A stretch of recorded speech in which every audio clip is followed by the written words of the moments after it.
Greetings, one and all. Another Stargods vlog. I didn't want to do one today because it's sunny, but I've always wanted to get this message out. I like this subject.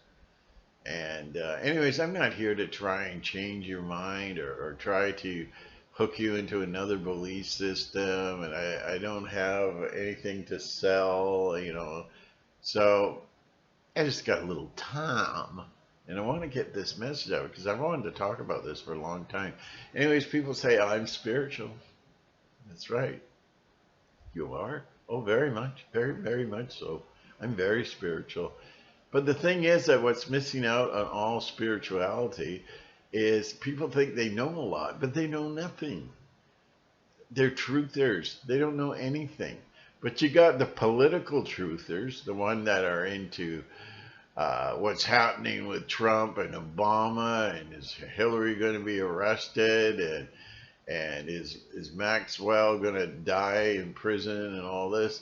That's the political truther movement. But spiritual truth is about spiritual things, and it has nothing to do with that. And so you're awake. They always brag about I'm a woke person. That's right. Oh, really? Oh, that's good. That's good. So everybody sits around, and starts chanting, 9/11 was an inside job. So you know it. So you know it. Well, what difference has it made in the world? A bad difference, but nobody's done anything about it. Everybody's been killed off, slaughtered like cows. So what good does it do you? So we know all these conspiracies, all these endless conspiracies, because these truthers are out there like dogs following the scent, eh? And what use is that? Who cares? We know everything about what the elite are doing now. There's no more secrets. And guess what? It doesn't do anything. It doesn't put food on your table. It doesn't take care of your kids and protect your wife. It doesn't do anything. It's useless information. Unless you're going to do something, and then if you do something, you end up dead. Even Colombo wouldn't be able to survive during this period of time because judges apparently now get knocked off. If they don't want to be found guilty, well, you knock the judge off. What was his name? Uh, what's his name? Anyways, there was a guy who was he used to shoot judges. He ended up in prison. I forget his name. Related to Woody Harrelson. I forget his first name. Anyways, his name was Harrelson too. Anyways, I am diverting. I am getting off this subject. So what they're really missing is they have no idea of how to apply mythology. They don't have an understanding of mythology. And then a lot of spiritual people think they're spiritual because they know that Obama is a criminal. So they know that now. And there's nothing you can do about it. Look at Hillary Clinton. She was going to go behind bars, but now she's out. She got an out of jail pass from Trump because she's a terrific woman. The Clintons are wonderful people. All you do is get cover-ups and everything, and I don't trust Trump. Don't ask me to trust the guy. I don't care what what slobber comes out of his nose. I don't care about cute. I don't care. And just one thing that really disturbs me right now about Trump, where he's saying, "Oh, I know Jeffrey Epstein for 15 years," and he never clued into the fact that the guy was a perv. Even though Trump likes younger women, just like Jeffrey Epstein. What does that tell you? Hey, how old is she? Oh, she's 12. Oh, wow, she's hot. What about that hot one over there? She was just born. They're pervs beyond belief. Pervs of a feather flock together. Anyways, I didn't want to mention Trump, but I gotta get a dig in, once in a while. It makes me feel better.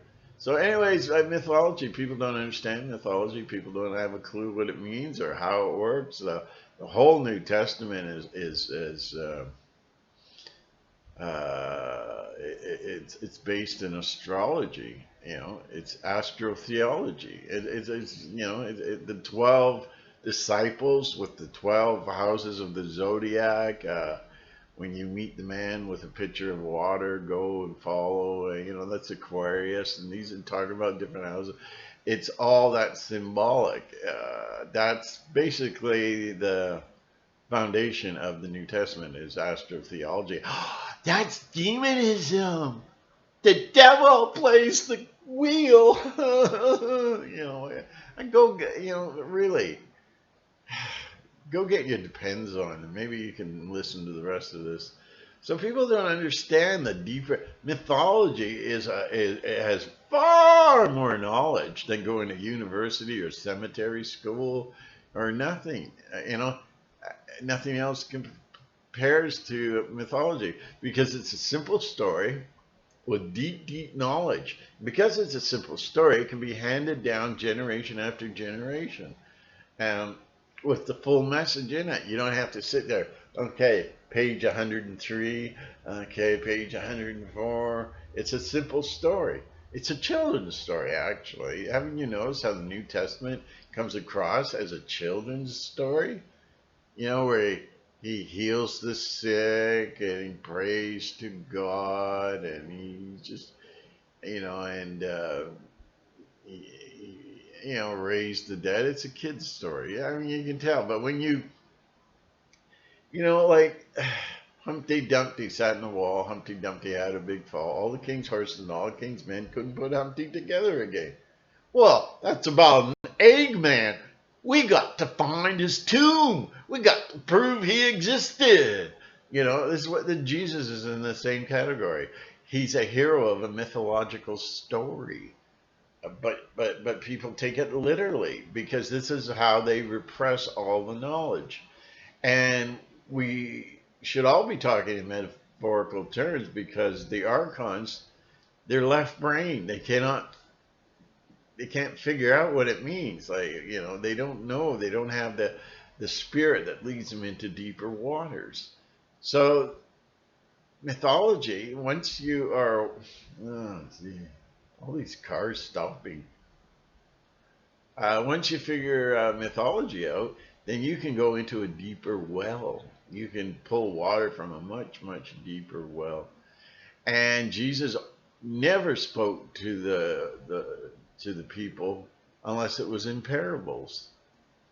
Because it wasn't for them to he saw their heart, the people that he talked to, and saw their heart, and he said, the disciples say, what are you talking riddles for? Well, because I have information that's for you and not them. And so it's all mythological. I mean, Adam and Eve is pure mythology. I mean, it's a pure mythological story of our innocence. Anyways, Jesus is a mythological hero, never existed, but neither did Neo. I watched the movie Matrix about 100 billion times. Yeah, make that 100 billion one. And I learned so much about the reality of the Matrix, which is real. It's truth. It's there. It's in your face. But I didn't learn it from books. I learned all about the Matrix from a mythological story with a mythological hero called Neo. Neo doesn't exist, and yet I learned so much about the reality of the Matrix. Jesus didn't exist, but we learn the reality of Christ within, don't we? That's the reality. Boy, I wish I had a pause switch on oh my goodness, it's a circus out there. Every time it's sunny, it's a circus outside my house. There's a road right there, and it's just a circus. I should get my clown outfit and go out there and scare them.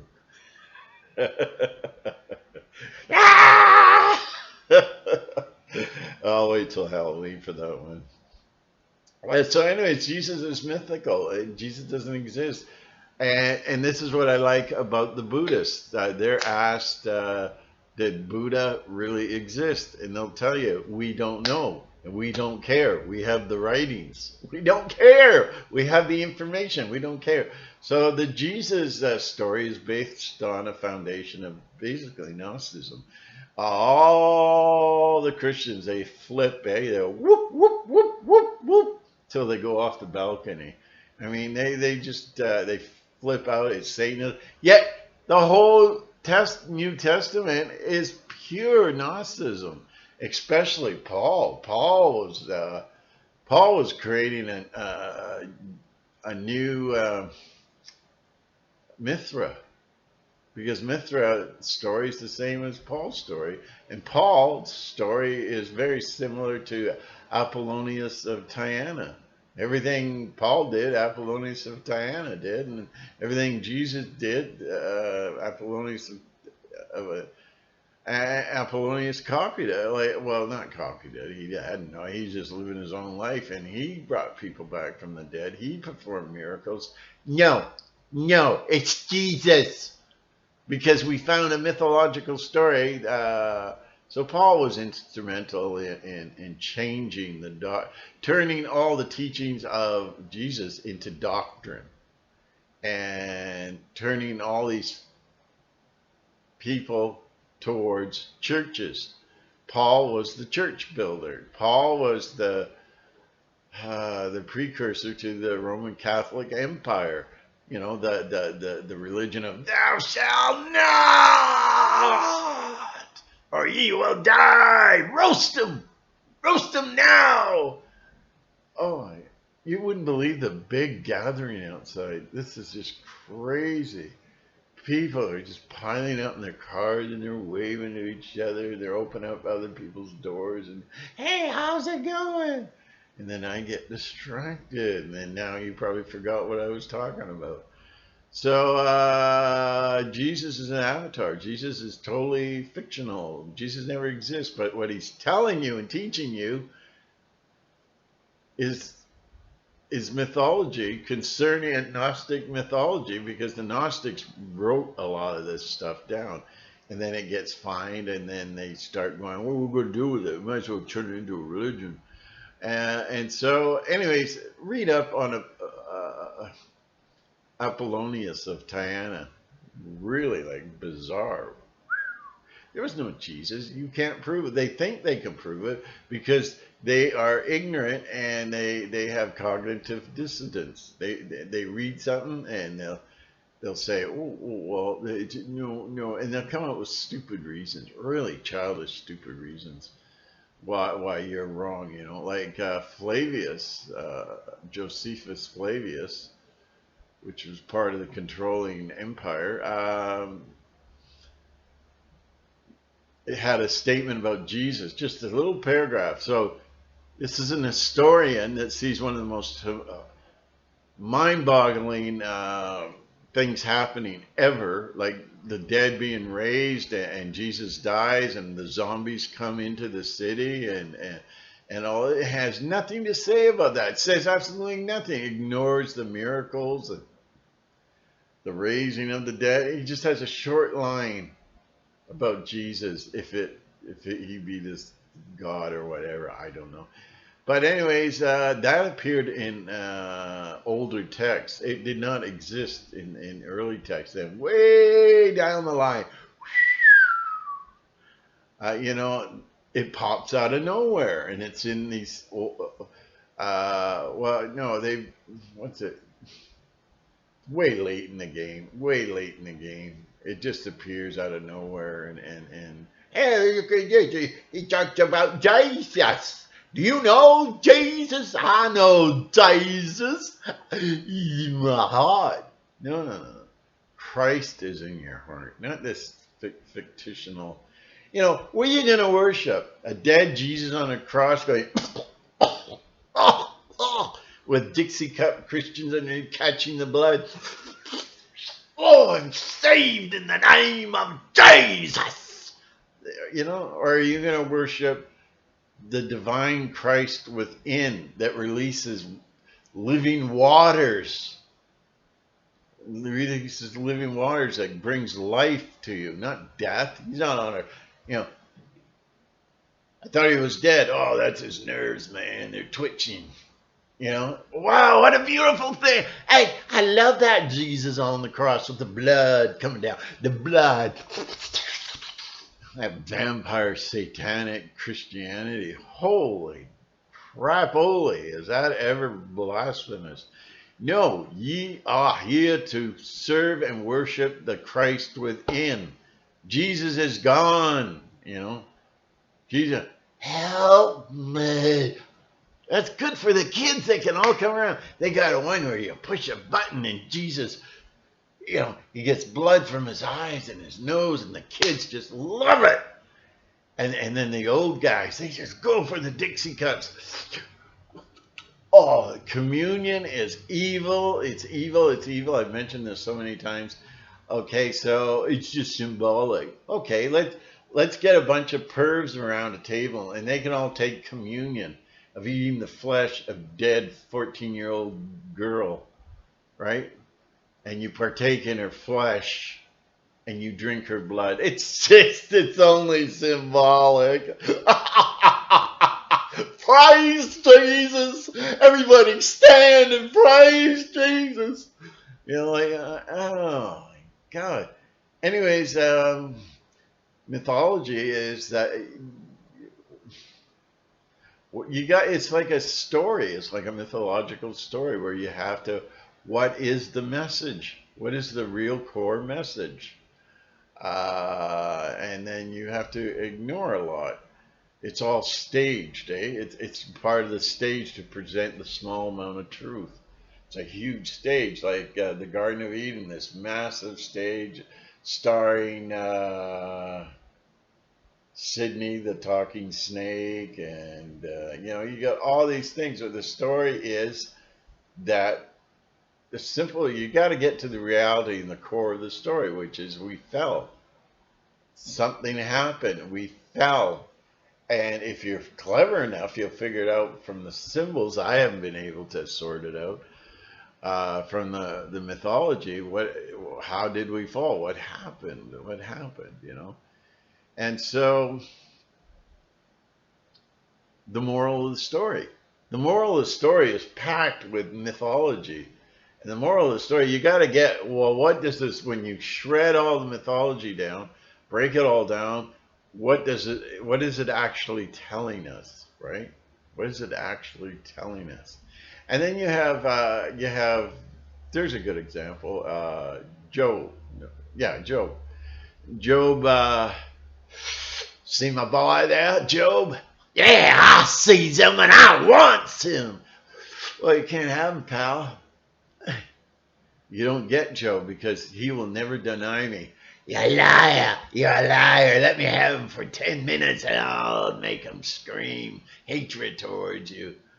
And so, anyways, Jehovah, who has the weak ego, has to prove himself to the devil. Imagine that. Prove himself to the devil. He's that idiotic in the story, eh? You know. And so Job loses everything, and he's got boils, and he's just volcaning them all over the place, eh? And he scrapes himself every day. He's lost everything. He's lost his cattle. He's lost his wife, his kids, everything. But he never denied God, okay? But see, I think there's been a whole, I'm researching this, and I'm starting to gain ground, that the Jews have actually kidnapped the Father from the scriptures and put Jehovah, the volcano god, in there. It used to be, I think it was known as Yahoo. Sound familiar? And so there's a story, and it's mythological. It never happened. It's just it's bringing home a point. And the point was, the moral of the story is that Job had very, very powerful faith. unfortunately, in Jehovah, but not the Father. So he's not really saved. There's no salvation involved. Job blew it, you know. But it's to point out his strong, unbreakable love for his master, who goes around screaming, "Thou shalt not, or I will destroy!" You know, oh, I forgot my meds today. That's the moral of the whole story. The whole mythological story is telling you just this one little thing, that Job had great faith. And this is the way to describe it in a fictional story. But in a fictional story, you'll have a lot of symbolisms with the props, eh? You know, you have this, you have that. What really kills me about the story is that there's Job, he loses his wife and his kids, and then Jehovah is so loving, so caring, that he gives Job a new wife and new kids. And there's Job. Is he happy? No, he's going, "Who are you people? I don't know you. I'm your wife. I bake bread every day. I'm your wife, and we are your children." Like, wow, that's insane. Here's a God who supposedly can raise the dead. Why didn't he raise his wife and the kids? You know, like, who are you people? You know. I think we got some zombies in here, you know. An incredible story, and then you have a lot of mythological stories regarding the seed. There's two. Excuse me. What, I get burpy with water? There's two seed lines, and there's a lot of stories to go around the seed line, like. But the stories are just to tell you that there's a seed line, and Jacob and Esau and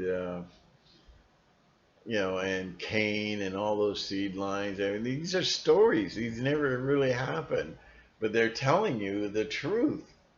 See, with if you want to explain something complex to your little kid, you tell them a bedtime story, but based on some real incredible knowledge, you know. So Jesus never existed. He never existed. But Christ, the living God within, exists, who is eternal, that we learn from. Everything we learn from is from Christ within. If you're looking to the books, the holy books of the Mosaic Law, then go away. You've lost the point. You're done. You're done, like Nicodemus.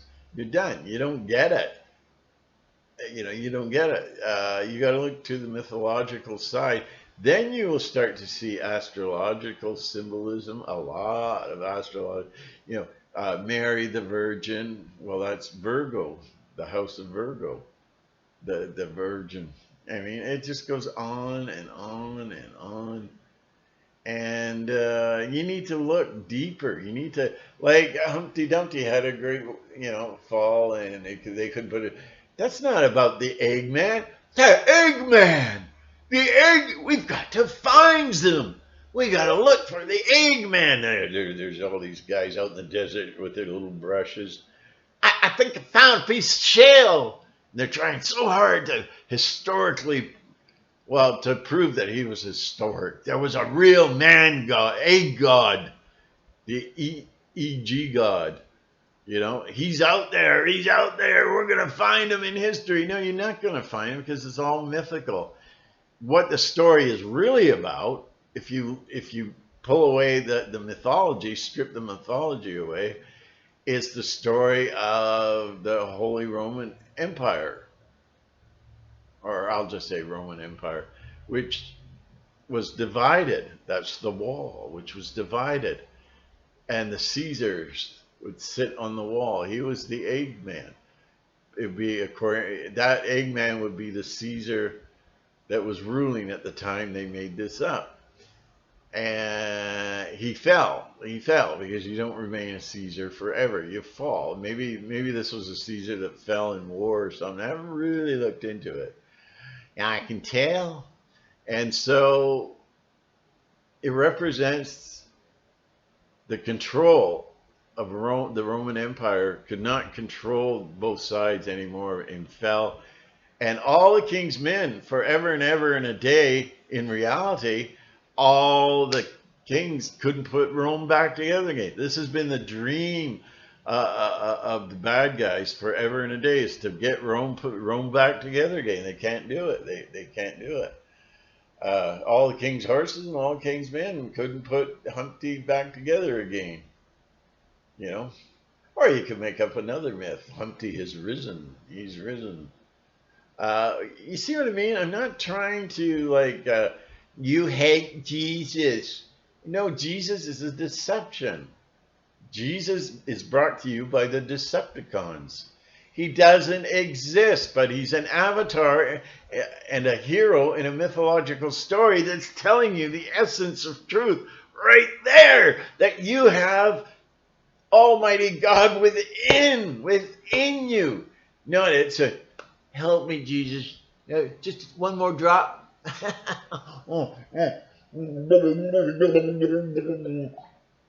I've been saved. No, you're not saved. You're deceived. Okay? You're deceived. I don't know how to explain it any better. I don't know. Somebody can help me out there in the comments. That'd be great. So like the whole Job story, and Jonah and the whale.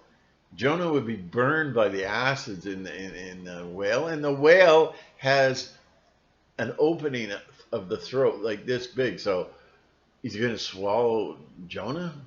You got to break it all down. You got to break it all down, and then you get the real story, the moral of the story. People don't want the moral of the story. They want the happy, feel-good story. I'm saved in Jesus. Yeah. Why? Because you accepted a satanic human sacrifice and bloodletting? Is that what you did? Is that,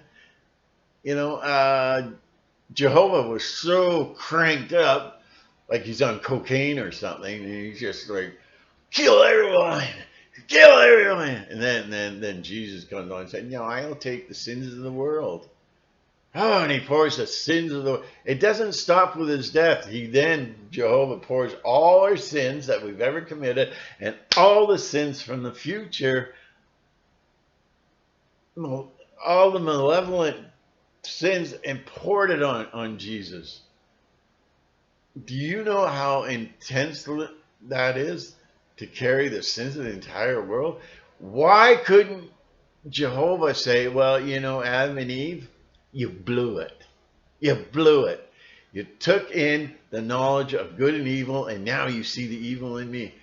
And you hide behind a bush, and you are terrified, because that's what the word means, terrified.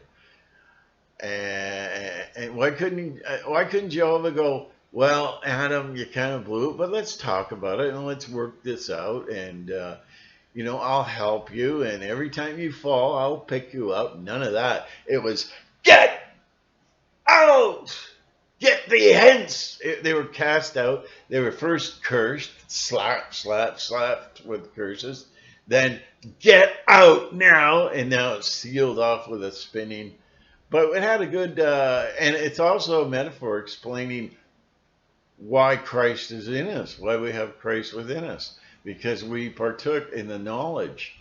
We gained the knowledge and we became God. Oh, that's ridiculous.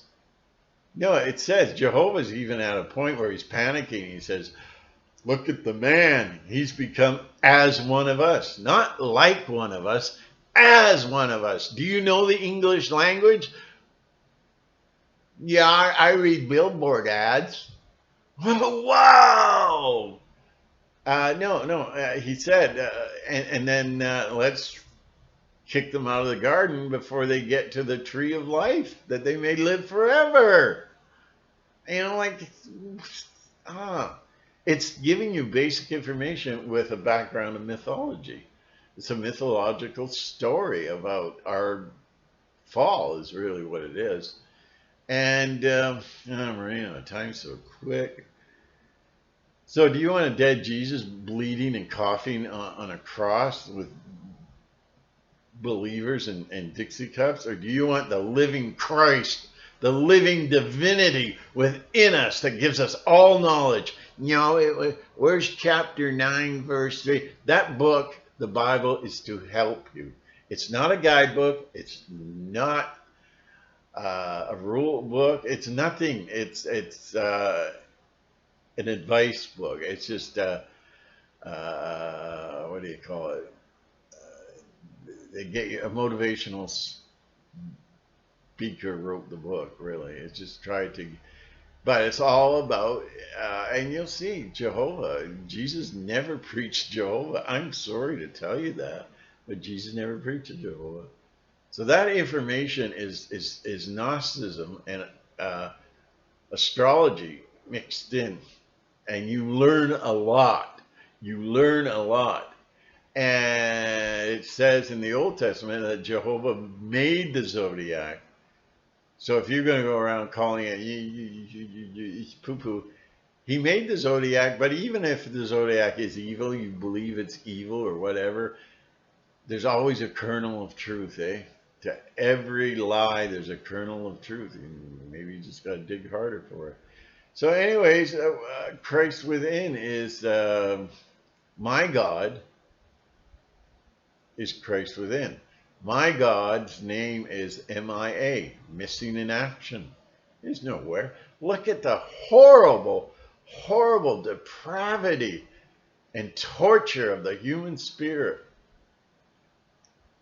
Well, it's to break our spirit. Lenin exterminated 7 million Hungarians by allowing them to starve to death and eat each other. And he said, if we do this, they will question God.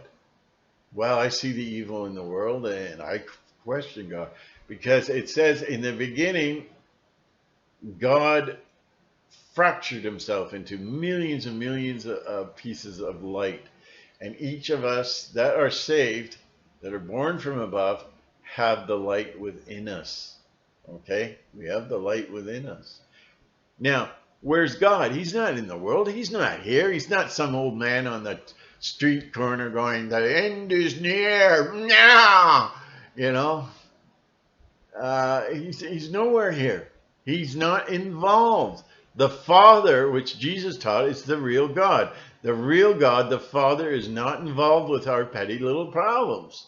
So people like me come along and say, well, how can you watch this being tortured and beaten and sodomized, and, you know, for forever, and just stands back and does nothing? Because he's trapped in us. If 1,000 of us came together and released Christ, it'd be all over. We'd be in utopia. We would be in the pleroma. We don't release Christ. What are people going to think about me? What are people going to think about me? You take the door and you open it and you release Christ to the world.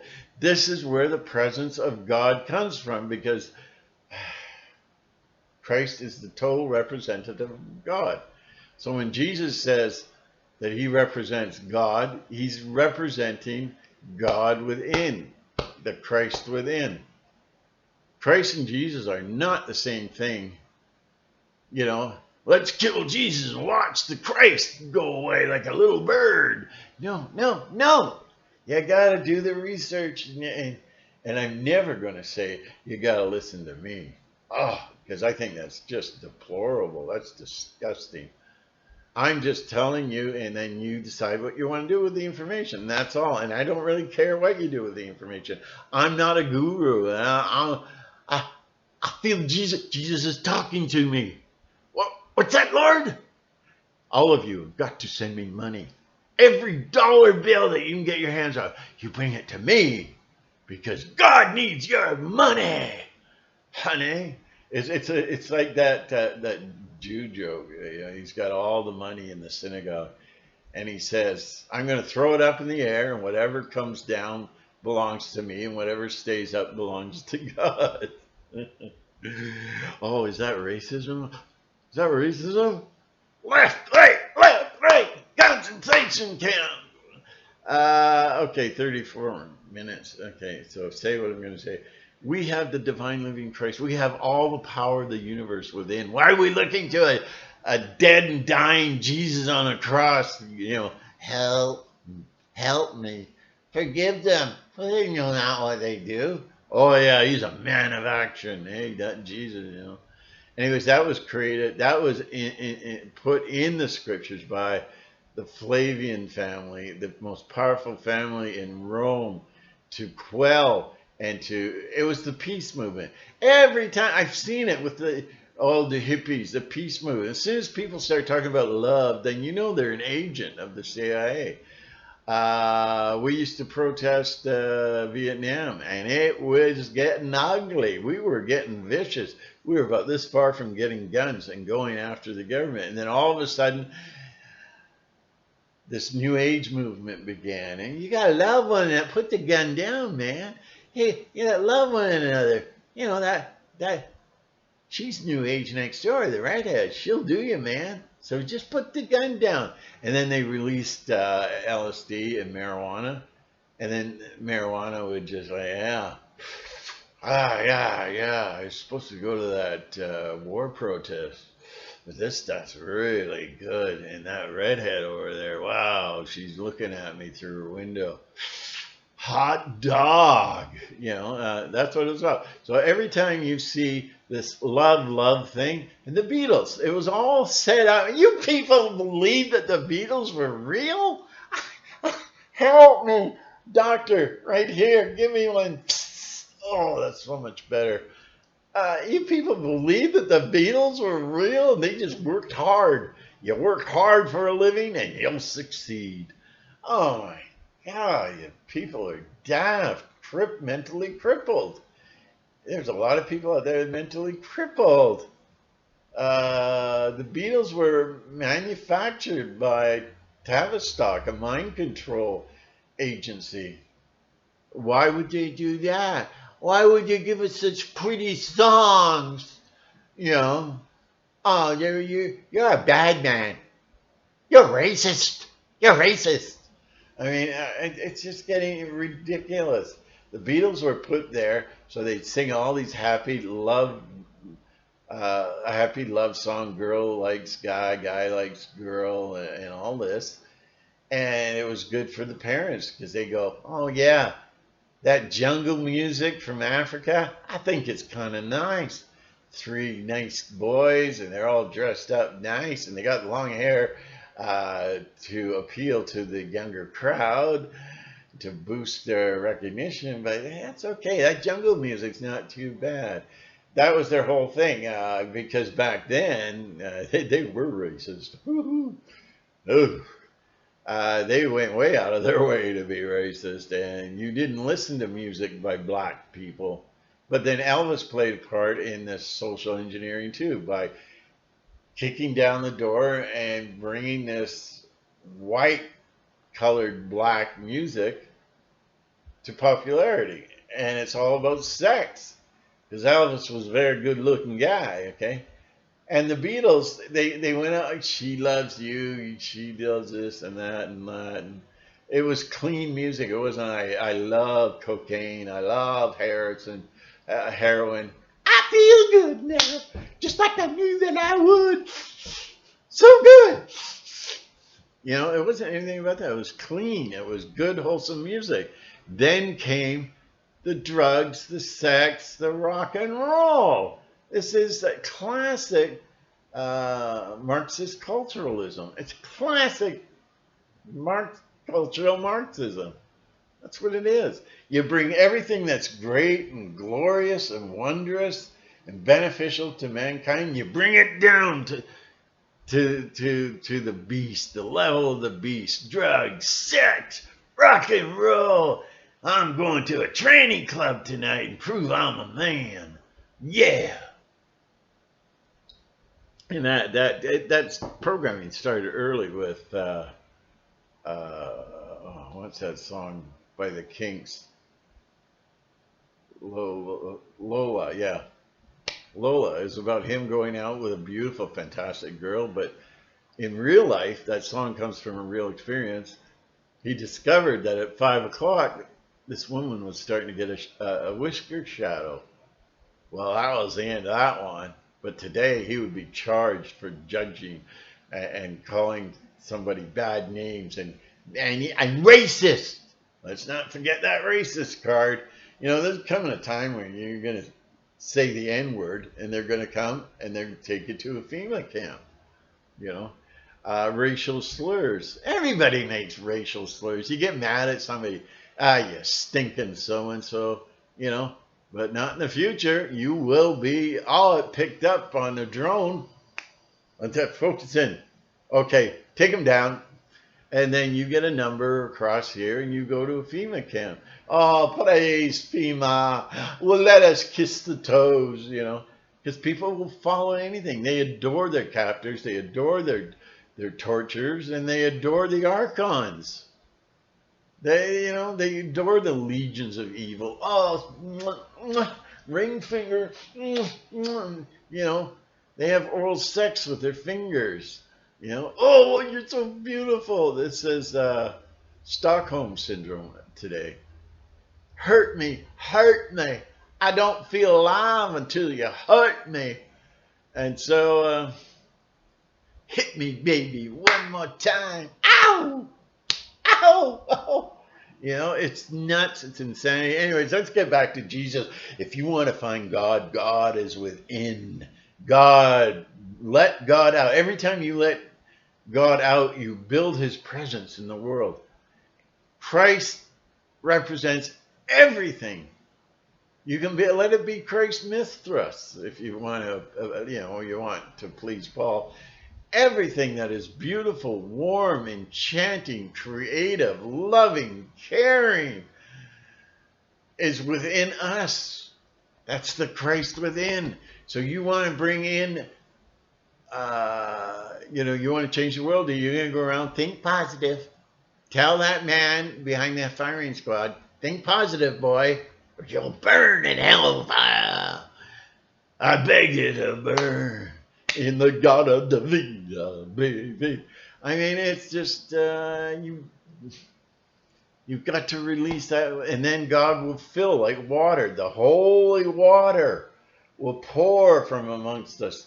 The rivers of truth, kindness, decency, loving, caring people will begin to develop all over the world. You're releasing Christ. So when Christ gets to a saturation point, well, maybe we'll ascend. I don't know. But the New Age movement goes different. The New Age movement doesn't teach that. It doesn't teach about you have God, the divinity of the universe within. They have their flaky concept of God, like, ow, and we're going to feed you nothing but rice. So you get all kind of funny in the head from all the carbs.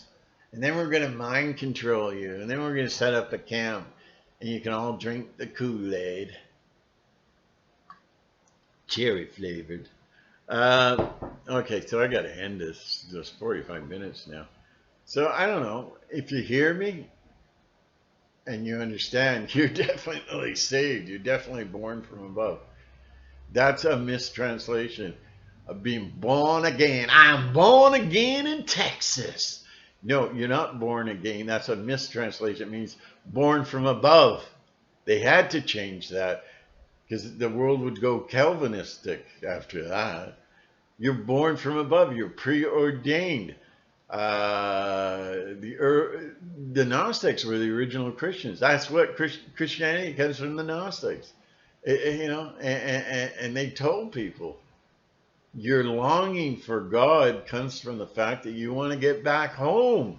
You want to get back to the Pleroma, where it was fantastic and beautiful and loving, with charity and benevolence. But the Archons, no, they want control. They want power. They want you dead, and they want to feed off your loosh. So they create the most sickening, malevolent hell on earth, so that all that negative energy can go to them, and they like flies with the big sponge. They suck it all up. They come into your dreams. They come into our reality. That voice that's saying strange things in your head, and you're going, where did that come from? It did not come from God. It comes from the Archons. They are born within us. They're born within us. And instead of having spirit, they have demons. That's another word for the archons. And the archons established all the power bases. They planted themselves in seats of power. They are the reptilians. I'm sorry to tell you, but I'm sorry. But the proof of reptilians is overwhelming, but people don't want to look. Cognitive dissidents, that's what I call these, cognitive dissidents. They are the controllers. They are the masters. Excuse me. They gave us their mind, where God is not important. Pornography is what you get into. Murder and see, now there's a motorcycle parade here. Hi everybody. Everybody's like trying to get attention to themselves. How's it going? I hate that. You're sitting in a park. There's nobody in a park. And then some guy comes along and says, hey, how's it going? And sits down next to you. Or in a restaurant. You know, you're the only person in the restaurant, but some couple come in, sit right next to you. Hey, pretty good weather we're having today. You know. Anyways, I kind of just enjoy associating with my people. The rest of the people, if 20 people came running to me and said, "Oh my God, it's you," and with a box, they give me a box with a big red button, say, "Save the world, or we're all gonna die." And I go, "Oh, wait a minute, let's take a closer look at this. Is the world worth saving? Is it worth promoting and keeping and the evil that's here? You know, let's think about this."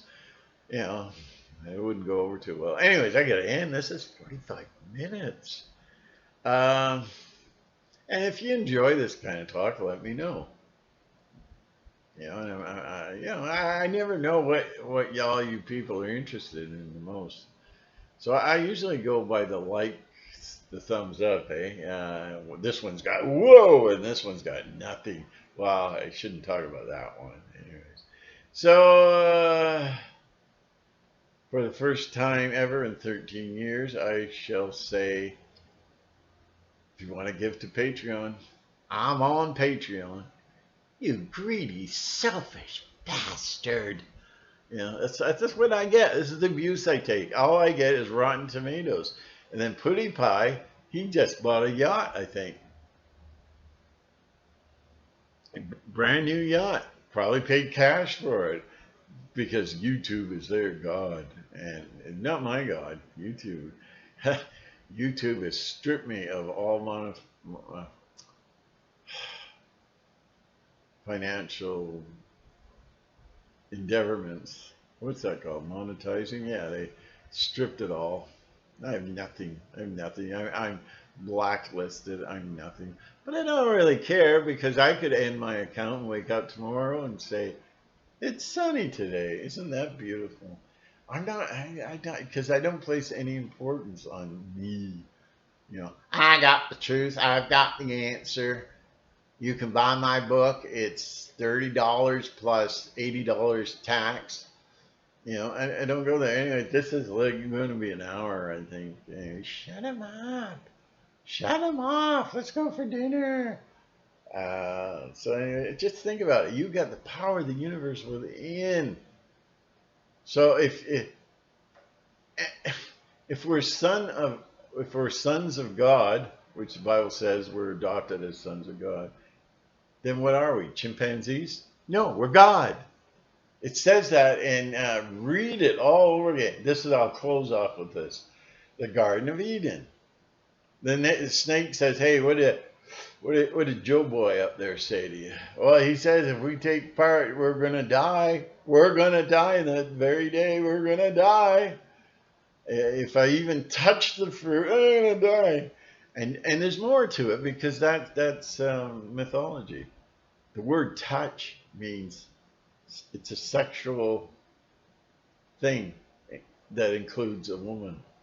Okay, so look up the translation of Strong's dictionary, or whatever you call it.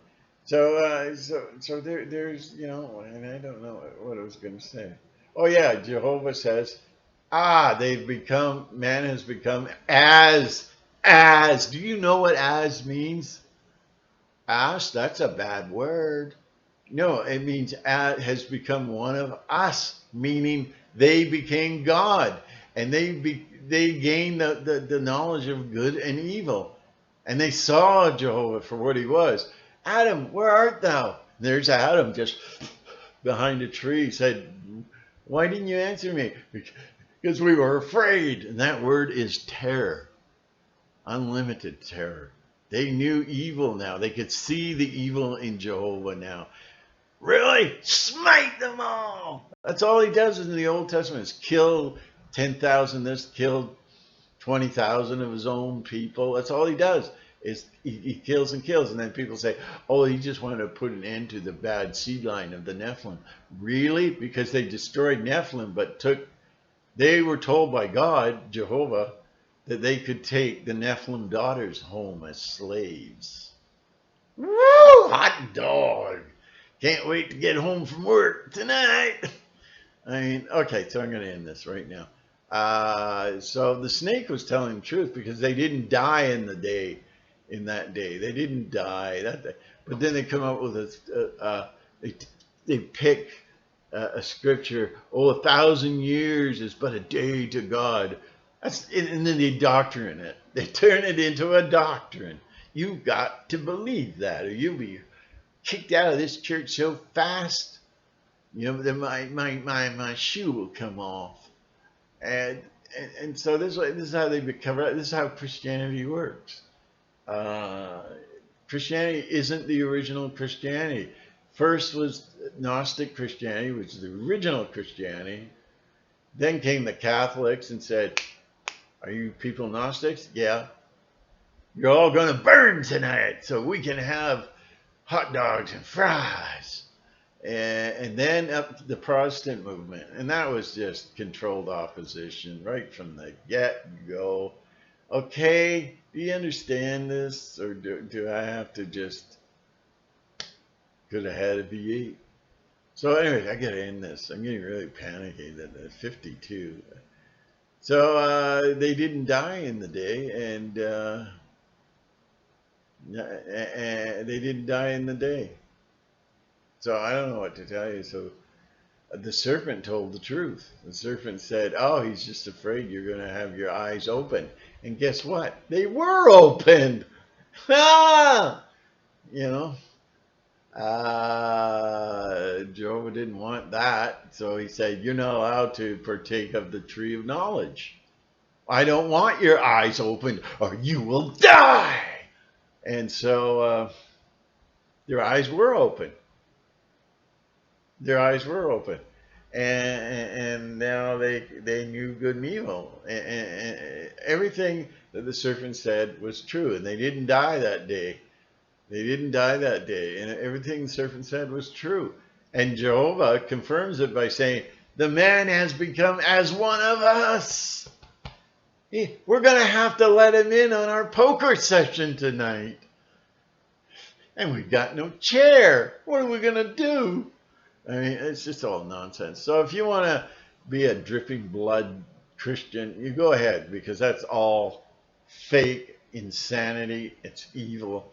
If you want to worship the true living God that's within us, who is alive, he's not bleeding, and he's pouring out rivers of righteousness out of your mouth. Well, if you want to go back to the dead and dying Jesus, it sits there and goes, help me. I failed in my mission, but I'm going to come back.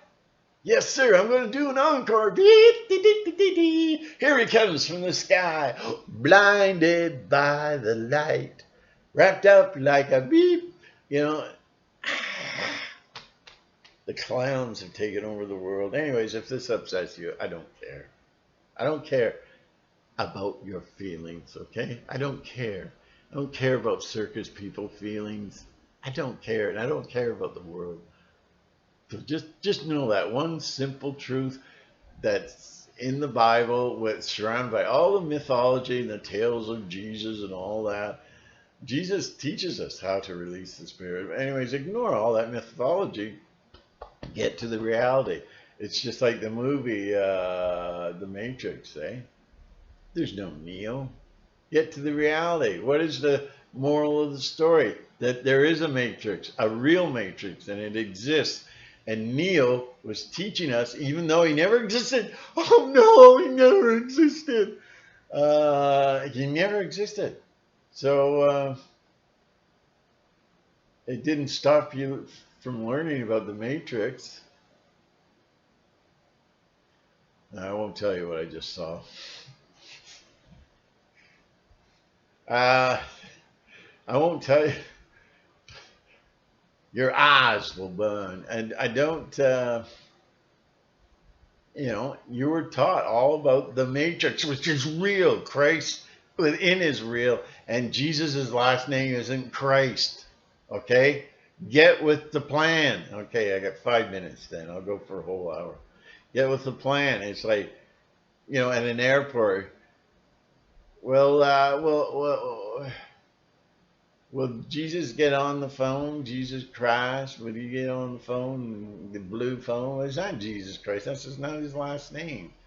But you've been all manipulated by the archons that control and damage control theologians that rule all over the churches, and then the churches rule you. The archons have their pastors. Their pastors.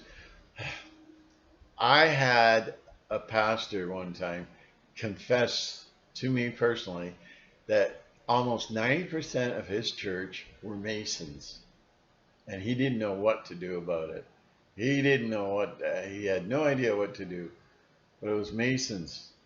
And I found a lot of churches in town were Satanist churches. And the way to prove that for yourself is go to the church at midnight. And if the lights are on, there's lots of cars outside, it ain't no prayer meeting, it's Satanists. I've been delved in a bit of Satanists, not much. I can't claim to be an authority, but that's what they do. They infiltrate the churches and then they break down. Hey, Gladys, you don't really believe what the pastor was just saying. The pastors are just as evil too. There's lots of documentation on that, and I'm going to end this right now. Right now. John's looking at me. He wants me to push the button. He's looking at the numbers. I've got to push the button. Okay? I got to go. Anyways, I don't know. I forgot what I was going to say. Thank you.